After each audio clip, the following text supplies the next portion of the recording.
Wah, wah, wah, latihan perdana penuh kejutan, tak langsung kumpul di Jakarta. Ini dia lokasi pemain timnas Indonesia berkumpul. Nah ini nih, dijamin bisa kalahkan Korea Selatan sih ini. Timnas Indonesia sudah dapatkan kiper terkuat di skuad U23. Apakah kiper naturalisasi? Fans Garuda harus simak ini. Nah loh, bakal ketemu Shin Taeyong, manajer timnas Indonesia U23, sampai tantang Korea Selatan.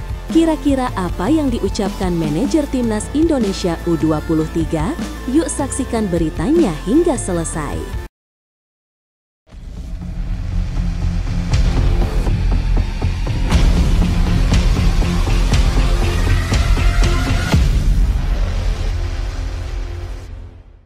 Mohon subscribe channel Timnasku Indonesia agar tidak ketinggalan informasi Timnas Indonesia. Latihan perdana penuh kejutan, pemain Timnas Indonesia langsung berkumpul di Surabaya. Latihan perdana Timnas Indonesia untuk persiapan FIFA Matchday September 2025 kali ini menghadirkan nuansa berbeda dari biasanya. Jika pada periode sebelumnya skuad Garuda hampir selalu berkumpul di Jakarta sebelum menjalani latihan perdana. Kali ini manajemen dan pelatih Patrick Kluivert membuat keputusan mengejutkan dengan langsung menggelar pemusatan latihan di Surabaya. Keputusan ini sontak menjadi sorotan mengingat Surabaya bukan hanya memiliki fasilitas stadion yang mumpuni, tetapi juga dukungan supporter fanatik yang siap memberikan energi tambahan bagi para pemain. Rencananya seluruh pemain yang dipanggil akan mulai berkumpul pada tanggal 1 September mendatang. Hal tersebut dikonfirmasi langsung oleh manajer Timnas Indonesia, Sumarji, yang menegaskan bahwa jadwal kedatangan para pemain masih sesuai dengan rencana. Bahkan, ia menyebut bahwa tidak menutup kemungkinan akan ada tambahan nama baru yang bisa memperkuat skuad, terutama jika proses naturalisasi dua talenta keturunan, Mauro Zijlstra dan Miliano Jonathans, rampung tepat waktu. Kabar ini tentu semakin membuat publik penasaran dan menantikan siapa saja yang akhirnya akan tampil dalam laga uji coba tersebut. Bagi Patrick Kluivert, latihan lebih awal di Surabaya bukan tanpa alasan. Sang pelatih ingin memanfaatkan waktu secara maksimal agar pemain memiliki chemistry lebih baik sebelum menghadapi dua lawan tangguh, Kuwait dan Lebanon. Dengan intensitas latihan yang lebih tinggi sejak awal, diharapkan para pemain mampu menyerap strategi baru yang akan diterapkan. Apalagi FIFA Matchday kali ini bukan sekadar laga persahabatan biasa, melainkan bagian dari persiapan menuju babak keempat kualifikasi Piala Dunia 2026. Tak hanya itu, kabar yang tak kalah menarik datang dari para pemain abroad atau pemain Indonesia yang saat ini berkarier di luar negeri. Beberapa di antaranya dijadwalkan datang pada awal bulan September untuk segera bergabung dengan tim. Kedatangan mereka diyakini akan menambah kualitas dan variasi permainan Timnas Indonesia. Kehadiran pemain-pemain yang merasakan atmosfer kompetisi Eropa diharapkan bisa memberikan warna berbeda, baik dari sisi pengalaman maupun mental bertanding. Situasi ini tentu membuat publik sepak bola tanah air semakin bersemangat. Laga melawan Kuwait dan Lebanon akan menjadi ajang pembuktian apakah strategi baru yang dirancang Kluivert mampu berjalan efektif. Apalagi hasil dari dua pertandingan ini akan sangat berpengaruh terhadap rasa percaya diri skuad Garuda sebelum bertarung di babak keempat kualifikasi Piala Dunia 2026 di Arab Saudi. Indonesia sendiri tergabung di grup A bersama tim-tim kuat seperti Arab Saudi dan Irak. Tentu tantangan yang dihadapi tidak mudah sehingga persiapan matang sangat dibutuhkan. Di sisi lain, dukungan supporter Surabaya yang terkenal dengan loyalitasnya juga diprediksi akan menjadi faktor penting. Pemilihan kota ini untuk latihan perdana bisa menjadi strategi untuk memompa motivasi para pemain sejak awal. Dengan atmosfer stadion yang bergelora, para pemain akan terbiasa menghadapi tekanan supporter lawan saat bertanding di kualifikasi mendatang.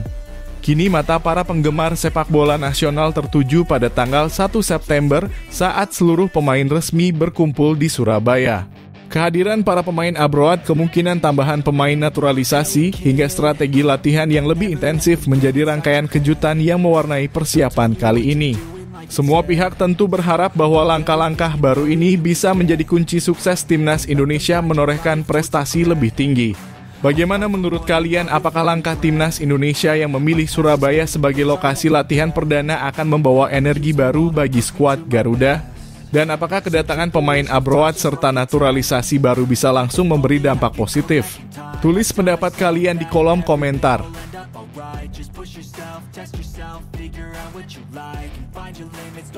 Teka-teki kiper utama timnas Indonesia U23 akhirnya ditemukan. Teka-teki siapa yang akan menjadi kiper utama timnas Indonesia U23 di kualifikasi Piala Asia U23 akhirnya mulai menemukan titik terang. Dari berbagai nama yang muncul, performa gemilang Cahya Supriyadi dalam beberapa pertandingan terakhir membuat dirinya menjadi kandidat terkuat untuk mengawal gawang Garuda Muda. Dalam laga sengit antara PSIM melawan Persib di BRI Super League 2025-2026, Cahya menunjukkan kualitas terbaiknya dengan serangkaian penyelamatan krusial yang membuat publik sepak bola Indonesia semakin yakin bahwa inilah sosok kiper masa depan. Aksi heroik Cahya yang paling mencuri perhatian adalah ketika dirinya sukses menggagalkan tendangan penalti Mark Klok pada menit-menit akhir pertandingan. Momen itu tidak hanya membuat para pemain Persib tertunduk kecewa, tetapi juga menegaskan betapa tenangnya Cahya dalam menghadapi situasi penuh tekanan. Lebih dari itu, dalam 3 pekan kompetisi berjalan, Cahya hanya kebobolan 2 gol meski harus menghadapi tim-tim besar seperti Persebaya, Arema FC, dan Persib. Catatan ini tentu tidak bisa dianggap remeh, apalagi jika dibandingkan dengan kiper muda lain yang bersaing dengannya. Tidak heran jika banyak pihak mulai menilai Cahya sebagai jawaban atas kebutuhan timnas Indonesia U23. Hermansyah, mantan kiper legendaris Indonesia era 1980-an, bahkan menyebut Cahya sangat layak menjadi pilihan utama. Menurutnya, konsistensi dan mental yang ditunjukkan Cahya di level klub bisa menjadi modal besar saat timnas U23 menghadapi lawan-lawan berat, terutama Korea Selatan U23 yang dikenal sebagai salah satu tim terkuat di Asia. Menariknya, timnas Indonesia U23 saat ini berada di bawah arahan pelatih besar Gerald Vandenburg. Nama Vandenburg bukanlah sosok sembarangan karena ia merupakan pelatih dengan segudang pengalaman dan dianggap salah satu yang terbaik sepanjang masa dalam sejarah timnas Indonesia. Dengan kombinasi kualitas pelatih top dan performa luar biasa dari para pemain muda, khususnya Cahya di bawah Mistar, optimisme publik pun semakin tinggi. Apalagi timnas Indonesia U23 punya catatan manis ketika berjumpa Korea Selatan di Piala Asia U23 sebelumnya. Kala itu Garuda Muda berhasil menyingkirkan Korsel lewat drama adu penalti. Momentum bersejarah tersebut kini menjadi penyemangat bahwa Indonesia tidak hanya mampu menahan gempuran tim raksasa Asia, tetapi juga bisa mengalahkannya. Dengan hadirnya Cahya yang sedang on fire serta racikan strategi Vandenburg, harapan untuk mengalahkan Korsel U23 secara meyakinkan bukanlah hal yang mustahil. Cahya juga memiliki keunggulan dari sisi menit bermain.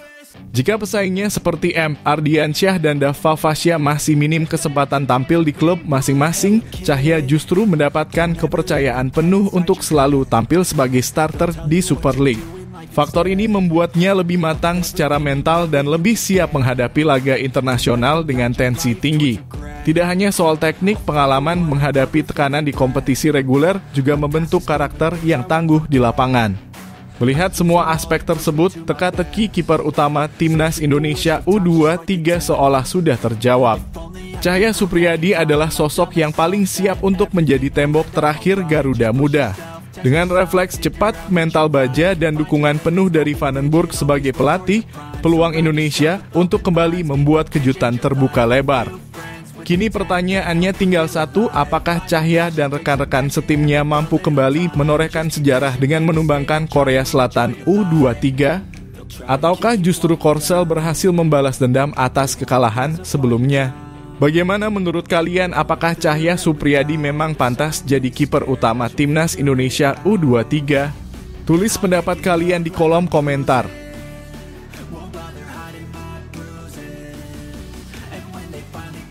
Respon berkelas Sumarji soal timnas Indonesia U23 bertemu Shin Tae-yong.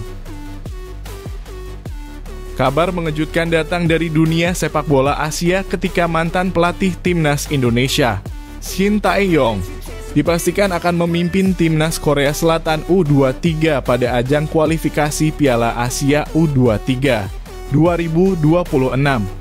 Fakta bahwa Indonesia dan Korea Selatan tergabung dalam grup yang sama membuat pertemuan ini menjadi salah satu laga yang paling ditunggu.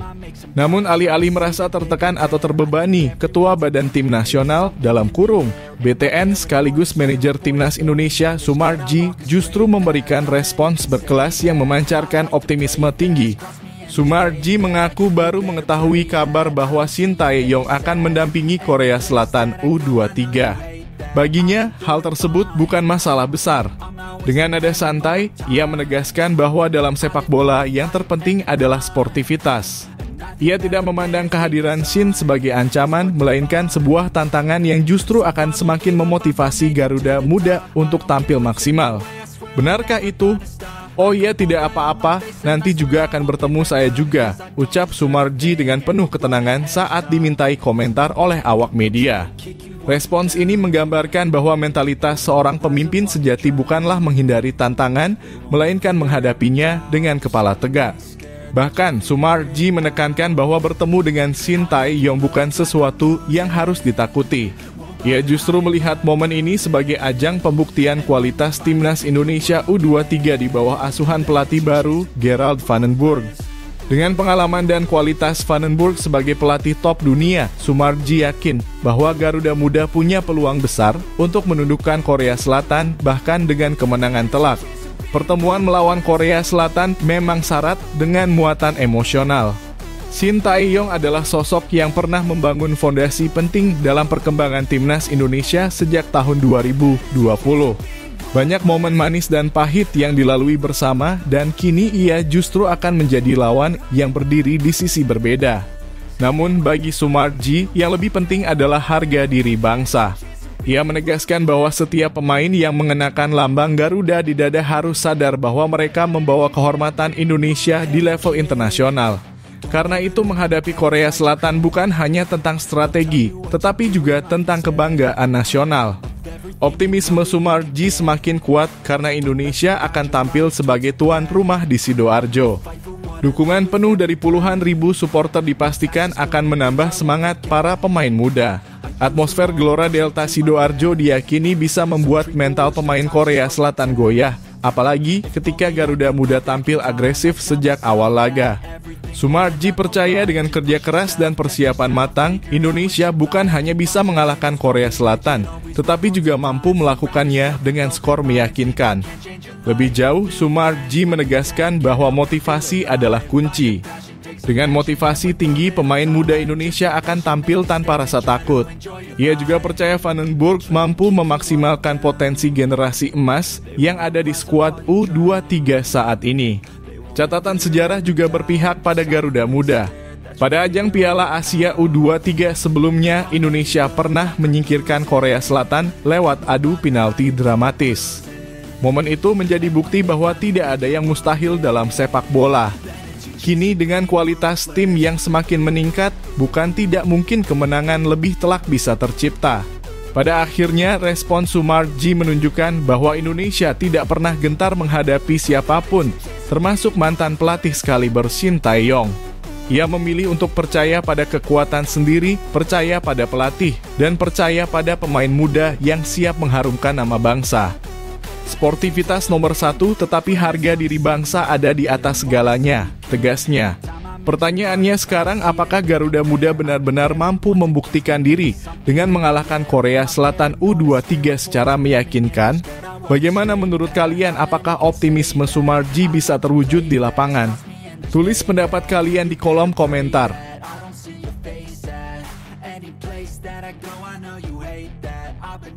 Kevin Dix resmi bikin sejarah jadi pemain Timnas Indonesia. Sepak bola Indonesia kembali mencatatkan sejarah baru yang patut dibanggakan. Kali ini momen bersejarah itu datang dari Eropa, tepatnya di kompetisi kasta tertinggi Jerman, Bundesliga. Bek andalan Timnas Indonesia Kevin Dix secara resmi menjalani debut perdananya bersama Borussia Mönchengladbach saat menghadapi Hamburger SV di Stadion Borussia Park Minggu 24 Agustus 2025 malam waktu Indonesia Barat. Kehadiran Dix di lapangan bukan hanya sekadar menambah pengalaman pribadi, tetapi juga menorehkan tinta emas dalam sejarah sepak bola tanah air. Kevin Dix kini tercatat sebagai pemain timnas Indonesia pertama yang berhasil tampil di Bundesliga. Selama ini publik sepak bola nasional memang kerap menantikan momen di mana ada pemain Garuda yang bisa menembus salah satu liga terbaik di dunia. Bundesliga dikenal sebagai kompetisi dengan intensitas tinggi, atmosfer luar biasa, dan kualitas pemain yang bertabur bintang. Kini nama Kevin Dix masuk dalam daftar pemain yang mencicipi kerasnya persaingan di liga tersebut, sekaligus membuktikan bahwa pemain asal Indonesia juga mampu bersaing di level elite Eropa. Dalam laga debutnya, Dix memang tidak diturunkan sejak menit awal. Ia harus memulai pertandingan dari bangku cadangan sebelum akhirnya dipercaya oleh pelatih untuk masuk menggantikan Fabio Chiarodia pada menit ke-77. Meski hanya bermain sekitar 13 menit plus tambahan waktu, Dix mampu menunjukkan performa yang solid. Statistik mencatat ia memenangkan 4 dari 6 duel, melakukan 1 tackle bersih, dan 1 sapuan yang krusial untuk menghalau serangan lawan. Penampilan sederhana namun efektif itu cukup untuk membuat namanya mendapat apresiasi, baik dari pelatih maupun penggemar. Sayangnya debut bersejarah ini belum bisa dihiasi kemenangan. Pertandingan yang berlangsung sengit antara Borussia Mönchengladbach dan Hamburger SV berakhir tanpa gol dengan skor kacamata 0-0. Meski demikian, hal itu tidak mengurangi arti penting dari momen Kevin Dix.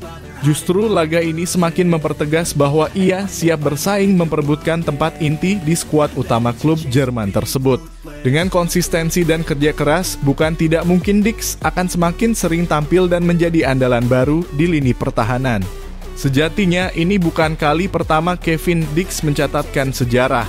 Sebelum debutnya di Bundesliga, ia juga sudah membuat publik Indonesia bangga ketika resmi berseragam Borussia Mönchengladbach. Bergabung dengan klub sebesar itu saja sudah menjadi pencapaian luar biasa. Kini dengan kesempatan tampil di Bundesliga, rekor demi rekor baru bisa saja ia torehkan dalam perjalanan kariernya. Tak menutup kemungkinan dalam beberapa tahun mendatang, namanya akan sejajar dengan pemain-pemain Asia lain yang sukses meniti karier di Jerman.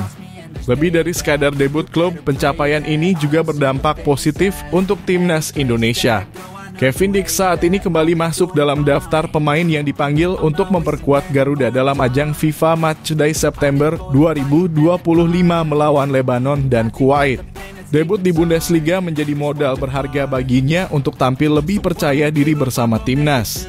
Pengalaman menghadapi pemain-pemain top Eropa jelas bisa menjadi nilai tambah bagi skuad Garuda dalam persiapan menuju kualifikasi Piala Dunia 2026. Momen Kevin Dix di Borussia Park membuktikan bahwa kerja keras, konsistensi, dan keyakinan bisa membuka jalan bagi pemain Indonesia untuk menembus panggung besar. Hal ini juga bisa menjadi motivasi bagi para pemain muda di tanah air bahwa mimpi bermain di Liga Top Eropa bukanlah hal mustahil. Selama ada dedikasi, disiplin, dan kesempatan, pintu menuju sejarah baru akan selalu terbuka. Kini yang menjadi pertanyaan besar adalah sejauh mana Kevin Dix bisa melangkah lebih jauh bersama Borussia Mönchengladbach dan timnas Indonesia. Apakah ia mampu mempertahankan tempatnya di Bundesliga? Dan apakah pengalaman ini akan membuat lini pertahanan Garuda semakin tangguh? Bagaimana menurut kalian? Apakah Kevin Dix bisa membawa timnas Indonesia semakin berprestasi? Tulis pendapat kalian di kolom komentar.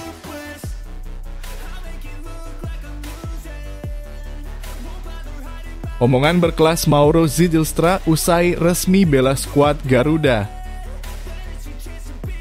Setelah penantian panjang, akhirnya Mauro Zijlstra resmi menjalani proses naturalisasi untuk bisa membela timnas Indonesia. Pemain muda berusia 20 tahun yang kini membela FC Volendam itu datang ke Jakarta dan langsung menyelesaikan sejumlah agenda administrasi bersama PSSI. Momen ini pun disambut dengan penuh antusias oleh publik sepak bola tanah air, mengingat Mauro sudah lama disebut-sebut sebagai salah satu talenta yang diharapkan mampu memperkuat lini depan Garuda. Kini impian itu kian nyata karena Mauro tinggal selangkah lagi menjadi warga negara Indonesia dalam kurung WNI dan siap menjalani debut perdananya bersama timnas. Kehadiran Mauro benar-benar memberi warna baru bagi skuad Garuda. Sejak lama timnas Indonesia memang kekurangan penyerang murni. Nama-nama seperti Rafael Struijk, Ragnar Oratmangoen, hingga Ole Roemeny sejatinya lebih banyak berposisi sebagai pemain sayap di klub mereka. Hal ini membuat pelatih Patrick Kluivert harus memanfaatkan mereka sebagai striker dadakan. Mauro Zijlstra pun melihat kondisi ini sebagai sebuah peluang sekaligus tantangan besar baginya. Dalam sebuah wawancara, ia secara terbuka mengatakan bahwa lini depan Indonesia membutuhkan pure striker dan dirinya siap untuk mengisi kekosongan itu. Ucapan Mauro Zijlstra itu terdengar sangat berkelas dan penuh keyakinan. Ia tidak hanya melihat kekurangan, melainkan juga menaruh hormat kepada rekan-rekan barunya di timnas Indonesia. Mauro dengan rendah hati menilai lini belakang skuad Garuda sudah sangat solid dengan kehadiran pemain-pemain seperti Mas Hilgers, Jay Itzes, dan Calvin Verdong. Ia mengakui kualitas mereka sebagai bek tengah maupun fullback modern yang mampu menjaga pertahanan dengan baik.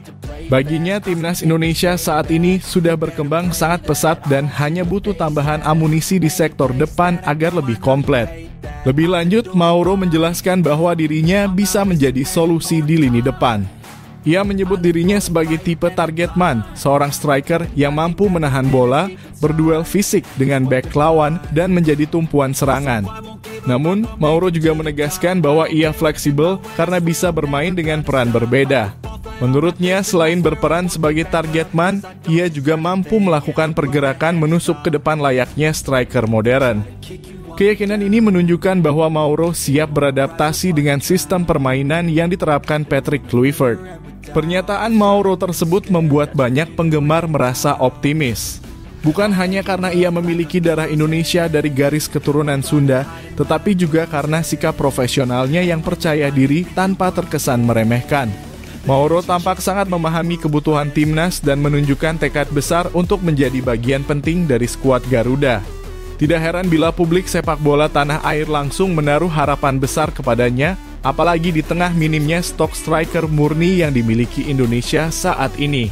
Dalam waktu dekat, Mauro direncanakan akan lebih dulu memperkuat timnas Indonesia U23 di ajang kualifikasi Piala Asia U23 2026. Turnamen ini akan menjadi panggung awal baginya untuk membuktikan kualitas sebelum bergabung dengan timnas senior di putaran keempat kualifikasi Piala Dunia 2026. Mengingat lawan yang akan dihadapi Indonesia adalah tim kuat seperti Arab Saudi dan Irak, peran Mauro sebagai striker baru jelas sangat dinantikan. Kini publik sepak bola Indonesia tinggal menunggu momen debut Mauro Zijlstra mengenakan jersey merah putih. Dengan mentalitas kuat, usia yang masih muda, dan pengalaman bermain di Eropa, Mauro diyakini bisa menjadi salah satu penyerang masa depan timnas Indonesia. Namun tentu saja semua akan kembali pada seberapa cepat ia mampu beradaptasi dengan sistem tim dan atmosfer sepak bola Asia yang berbeda dengan Eropa. Pertanyaannya sekarang, apakah Mauro Zijlstra benar-benar bisa menjadi solusi yang selama ini ditunggu-tunggu timnas Indonesia? Apakah dengan gaya target man-nya ia akan membawa Garuda semakin tajam di lini depan? Bagaimana menurut kalian, cocokkah Mauro dengan gaya bermain timnas asuhan Patrick Kluivert? Tulis pendapat kalian di kolom komentar.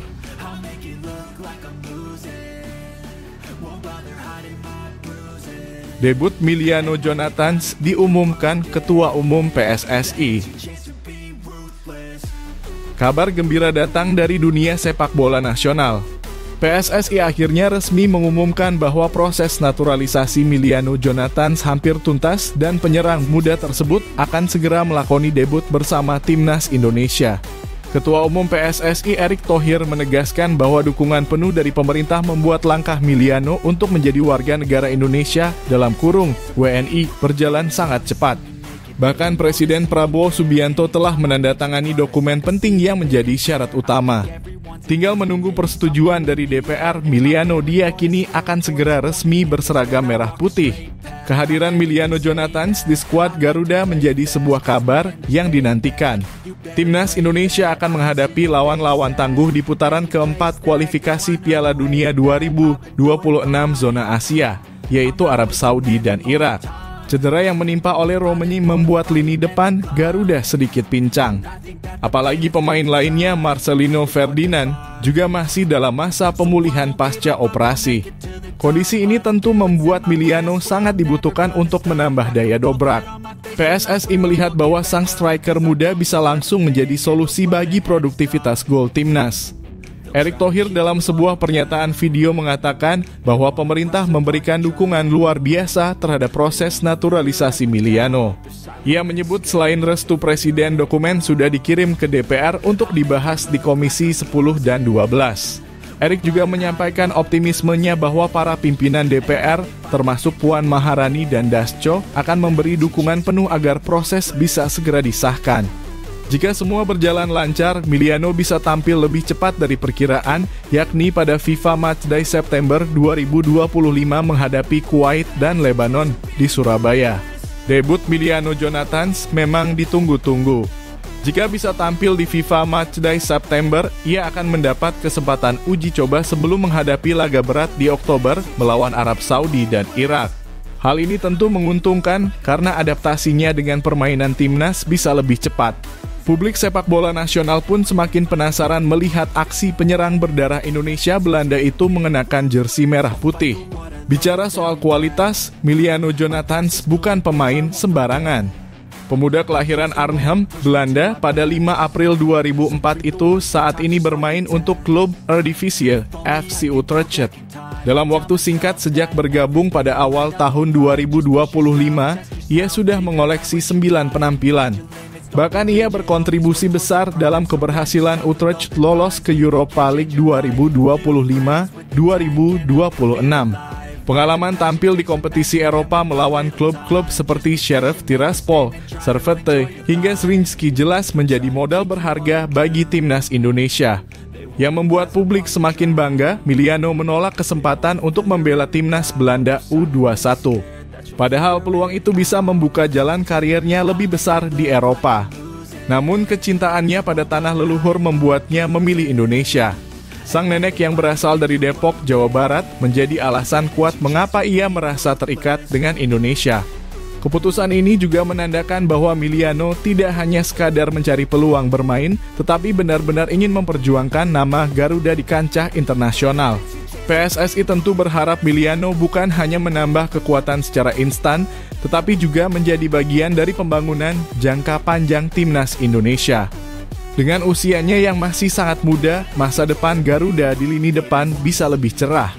Apalagi ia sudah terbiasa dengan intensitas tinggi kompetisi Eropa yang akan menjadi nilai tambah ketika menghadapi tim-tim kuat di Asia. Kini tinggal menunggu waktu sampai proses naturalisasi benar-benar tuntas dan debut resmi Miliano Jonathans terwujud. Jika semua berjalan lancar, masyarakat Indonesia akan segera menyaksikan aksi sang penyerang muda berjuang membela merah putih. Pertanyaannya, apakah Miliano akan langsung memberi dampak besar bagi lini serang Garuda? Atau butuh waktu untuk beradaptasi dengan ritme permainan timnas Indonesia? Bagaimana menurut kalian, apakah Miliano Jonathans bisa menjadi kunci keberhasilan timnas Indonesia di putaran keempat kualifikasi Piala Dunia 2026? Tulis pendapat kalian di kolom komentar.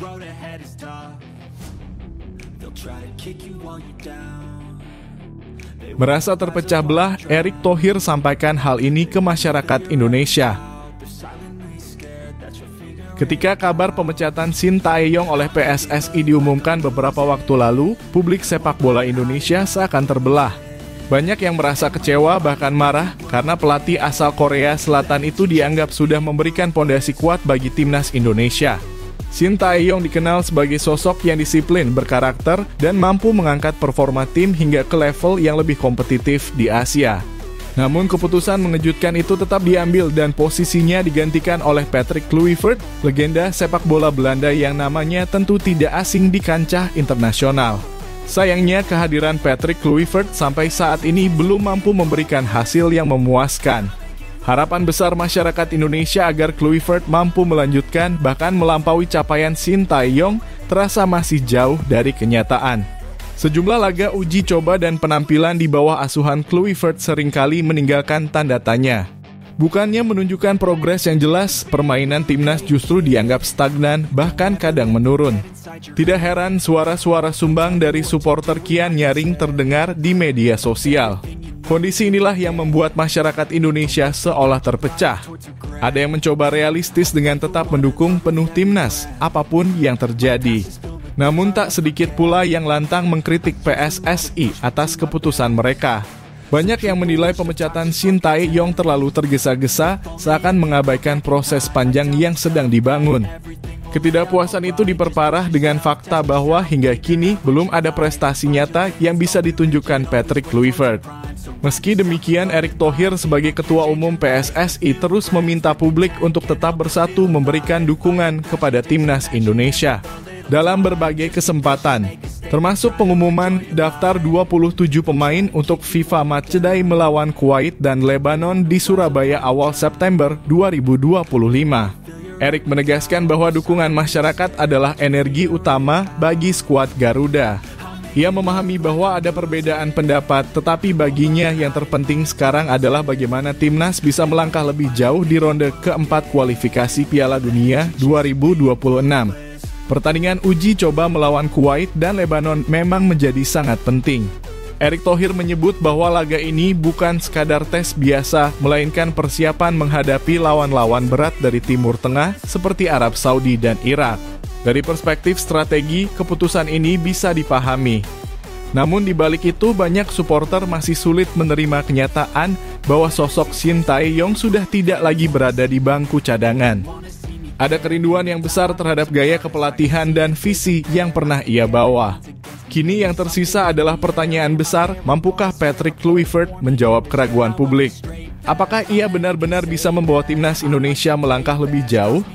Ataukah keputusannya sekadar perjudian yang diambil PSSI dengan risiko besar? Satu hal yang pasti, konflik opini di kalangan masyarakat tidak bisa dihindari.